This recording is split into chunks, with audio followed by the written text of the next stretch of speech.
You can pause it right there, Rob. That's a form of art. They want to be free. They want to be free. What is wild about this whole thing is, Rob, I sent you a picture from 70s of Iranian women supporting Khamenei coming in. And this picture, Rob, I think you have it. You have it somewhere. You'll find it right there to the left. If you go right there to the left, that one right there. When you see these pictures, I understand these pictures, and I'll tell you why I understand these pictures. This is leftist Iranian women celebrating Khomeini's arrival in 1979 and how he was supposed to be a peaceful Gandhi, modern day. Everything was going to be great, and then he later killed 30,000 leftists. He executed them.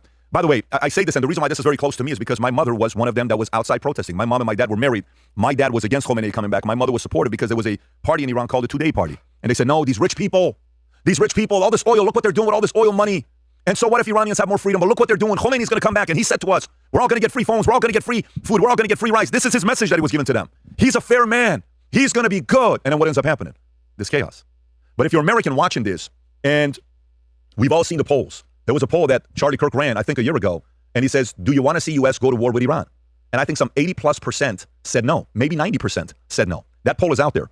For Americans that see that poll, is that the one? 88%. For Americans who have seen this poll, and I've seen it as well, Charlie, I was having dinner with some of his friends. Was it last night? Last night or 2 nights ago? We were in Vegas. Last night. Could have been last night. Yeah, okay.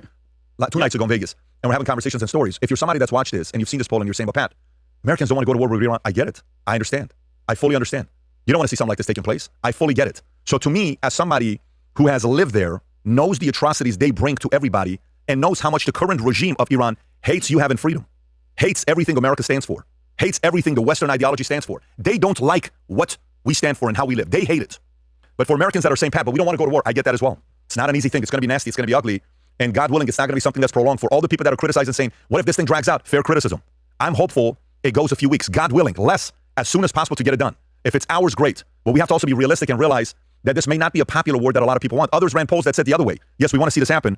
But I lived in Iran as a kid, and I remember the fears, the alarm, the regime, the attacks, and what it was like as a kid going outside. You weren't free. And the first time I got a taste of freedom was when we went to